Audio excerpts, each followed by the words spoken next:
Agar, uma egípcia, era uma serva na casa de Abraão e Sara. Embora seu nome não seja amplamente mencionado em sermões ou estudos, sua história é rica em detalhes sobre o cuidado de Deus com os rejeitados e aflitos. Sua trajetória envolve sofrimento, rejeição e encontros profundos com Deus que tudo vê. A história começa quando Sarai, percebe que não consegue ter filhos. Ela sabia da promessa de Deus de dar um herdeiro a Abraão, mas impaciente com a demora, propõe uma solução culturalmente aceitável na época: entregar sua serva Agar a Abraão, para que ele pudesse gerar um filho através dela. Agar aceita essa posição e, quando engravida, seu status dentro da casa muda. Ela começa a olhar para Sara com um desprezo, o que provoca a ira da sua senhora. Em sua frustração, Sara reclama com Abraão, que a instrui a lidar com Agar como bem entender. Sara então passa a tratá-la como severidade, a ponto de Agar fugir para o deserto. E no deserto, sozinha e vulnerável, Agar encontra uma fonte de água. E é nesse momento que o anjo do Senhor aparece a ela e fala palavras de encorajamento. A chama pelo nome, algo significativo, pois demonstra que Deus a conhecia. Ele a orienta a voltar e a se submeter a Sara, prometendo que a sua descendência seria tão numerosa que não poderia ser contada.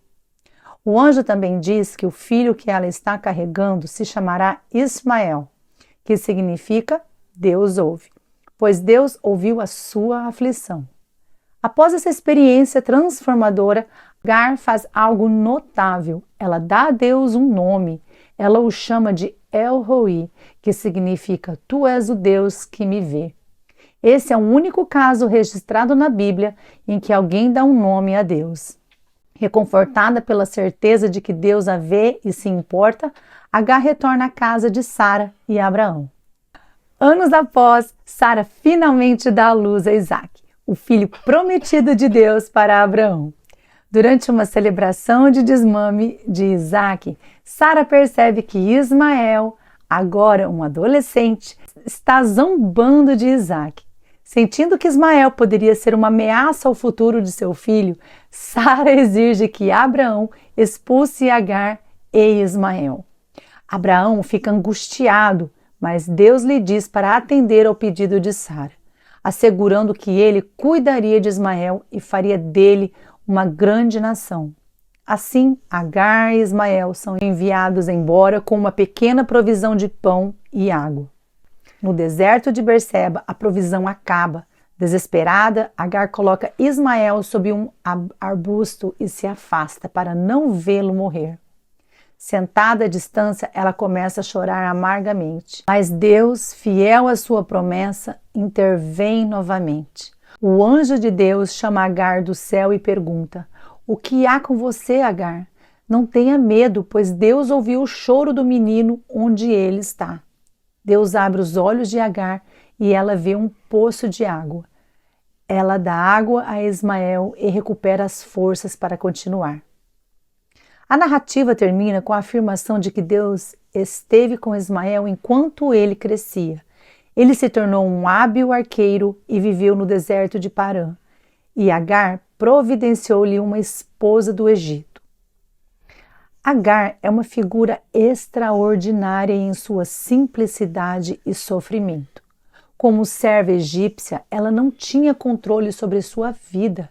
Foi usada como um instrumento para gerar um filho, maltratada por Sara e posteriormente expulsa de casa. No entanto, em sua vulnerabilidade, ela teve experiências transformadoras com Deus, que a viu, ouviu e cuidou dela. Agar demonstra um misto de temperamentos melancólicos e fleumático, o que pode ser observado em suas reações e decisões.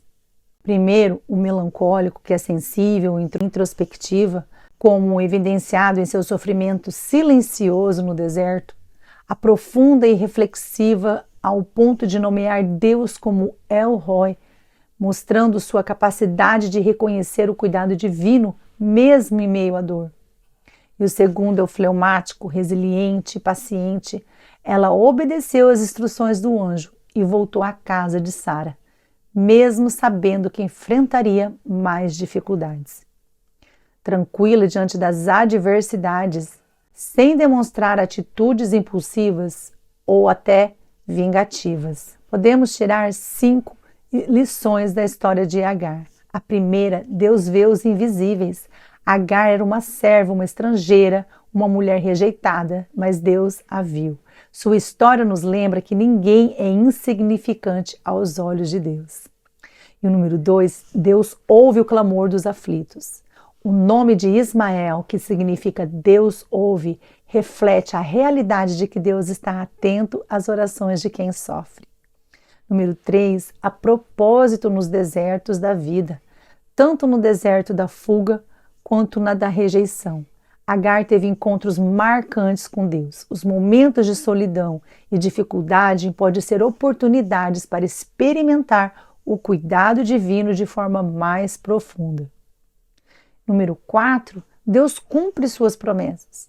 Mesmo quando parecia que tudo estava perdido, Deus promoveu um poço no deserto e cumpriu sua promessa de fazer que Ismael uma grande nação. Número 5, a provisão de Deus é constante. Quando a provisão humana acaba com o pão e a água que Abraão deu a Agar, Deus sempre tem recursos para sustentar o seu povo. Agar foi uma mulher comum que passou por situações extraordinárias. Sua história nos ensina que Deus vê, ouve e cuida mesmo quando nos sentimos abandonados. Ela nos lembra que em meio às dificuldades podemos encontrar consolo no Deus que não nos esquece e que age com fidelidade para cumprir os seus propósitos.